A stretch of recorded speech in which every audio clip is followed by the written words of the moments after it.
Bloxfruit update is expected to drop before the end of this month. Are you guys ready? In this video, I'll be going over some of the things that will be included in update 20, as well as how you can get prepared so you can stay ahead of everyone else that's been clapping you left and right in Bloxfruit.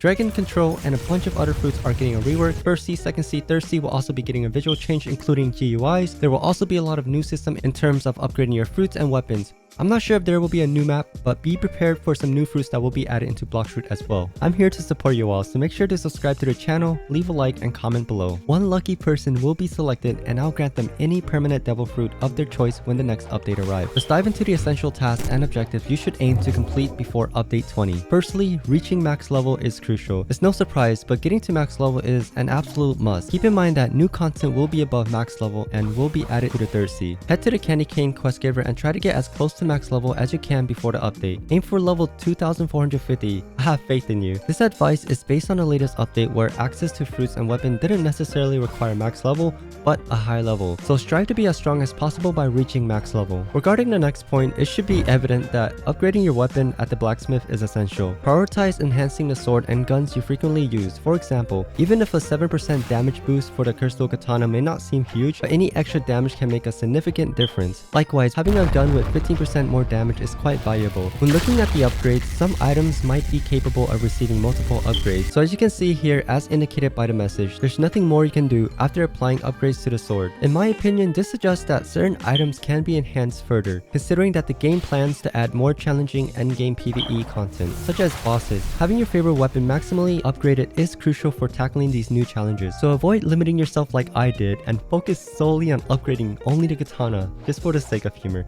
Nah, I'm just kidding. The next crucial aspect that everyone should concentrate on is their bellies and fragments. Completing puzzles or quests often requires purchasing new weapons with belly or fragments, along with various materials. It's important to manage your belly and fragments wisely to acquire the necessary equipment and materials. One of the most effective methods to quickly earn money and acquire some fragments on the side, even without the double money game pass, is by engaging in battles with the sea bees. These sea bees typically spawn every 5 to 10 minutes while you're in the sea. I personally just like to sell my bolt in like a circle while waiting for them to appear, so using the magma fruit is my personal preference when it comes to farming sea bees. However, you can do it with any other fruits, but magma is usually what everyone also tends to lean towards. Sea bees will also be getting a revamp, so consider this a practice for when they drop the next update. As you can see, I earn a lot of money and 250 fragments with double money. Even without the 2-time game pass, you can still accumulate a decent amount of belly. Next on the list is collecting materials. Go out of your way to gather as many material as you can, a step I need to take myself. The reason behind this is that there might be plans to add extra stars to weapon, possibly up to 5 stars. Even if that doesn't happen, upgrading the new item is vital for PvP and the upcoming endgame PvE content, so stock up on materials to be well prepared. Another tip, although it may seem obvious, is to participate in raids you desire for more fragments. Learning how to effectively tackle raids in group is particularly important, especially with the anticipation of the new PvE content. Perhaps the new content will involve raids or provide accessory drops, but the details remain unknown. Let's discuss how important it is to obtain a chalice, utilizing it to defeat Indra and unlocking portals. Throughout the various updates, no additional portals have been introduced and only the 3 default ones have been available. However, I can't stress enough how crucial it is to have these portals. Though it may not seem like a major deal at first glance, it's actually offer incredible convenience. Being able to teleport across the map like this is incredibly useful, and there's always a possibility that more portals might be added in the future. Whether they do or not, it's wise to unlock the portal regardless. Another point worth mentioning, there are 2 interconnected aspects that deserve our attention: your devil fruit collections. The significance of having a diverse devil fruit collection is often underrated. I understand that obtaining fruit capacity can be challenging as it requires 400 Robux, and if you can't afford it, you must trade for it. In some cases, acquiring fruit capacity may cost you 2 or 3 mythical fruits. It's worth noting that sometimes you can secure a fruit storage just by trading for 1 devil fruit alone, so taking the time to build up your devil fruit collection can yield multiple fruit storages. Start by increasing your capacity a bit,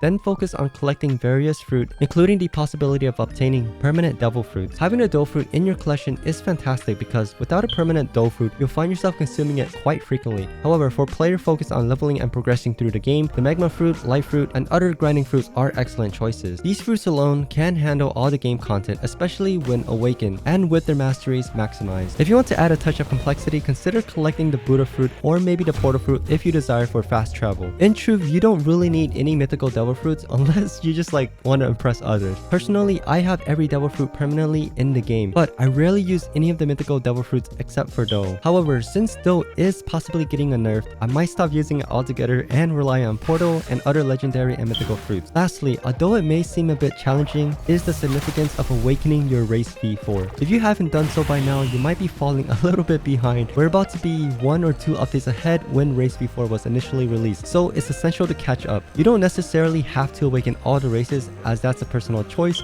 Just awaken the one you primarily use, and you don't even have to level up entirely. The difference in gameplay, being able to press one button using your awakening and reaching max stats in every style is significant. Though it might feel discouraging if you haven't achieved this yet, don't worry, there are helpful communities on platforms like Bloxfruits Discord, my Discord, and other YouTubers Discord where you can seek assistance. Look for channel like Bloxfruits Help, where you can coordinate with others who are currently and actively working on getting race V4. You can take turns supporting each other. Update 20 is bringing various exciting changes. Let's explore some of the additions that you can expect in the update. First off, the map reworks for all the seas are coming. News has indicated that the developers are enhancing some island visuals to improve their appearance. While there's no specific preparation needed for the map reworks, it's still a good idea to focus on leveling up if you haven't reached the maximum level. Next, there will be sword reworks for most of the sword. As I mentioned earlier, if you're a sword main, I recommend acquiring all the swords and leveling up their masteries to maximize their potential. Though I don't believe the old sword reworks will significantly boost their strength, you might not need every sword. However, if you have extra cash, consider buying them or grinding for boss drops, assuming you've prepared for everything else. Fruit reworks are also on the horizon, with the dragon fruits and control fruit receiving massive changes due to being outdated and in demand among the community. The value of these fruits is expected to skyrocket and their prices may increase as well. If you haven't obtained these fruit yet, now is the time to trade for them, as they might become harder to acquire after the update. If you already consumed the dragon or control fruit, focus on leveling up their mastery since move requirements may also increase. As for other fruit reworks, there isn't much to do, but grinding for cash is a smart move. Aim for at least 50 million belly to stay on the safe side. If you save up a significant amount, you can use it to roll for fruit or purchase new ones when they become available. While the specific of the new fruit in the update are unknown, it's wise to save up money or trade for the fruit notifier game pass if you have Robux or valuable fruits to exchange. The notifier might help you discover the new fruit, but obtaining it could be challenging. Additionally, we are uncertain about the next leveling up islands and other new features, so there's no concrete way to prepare for those yet.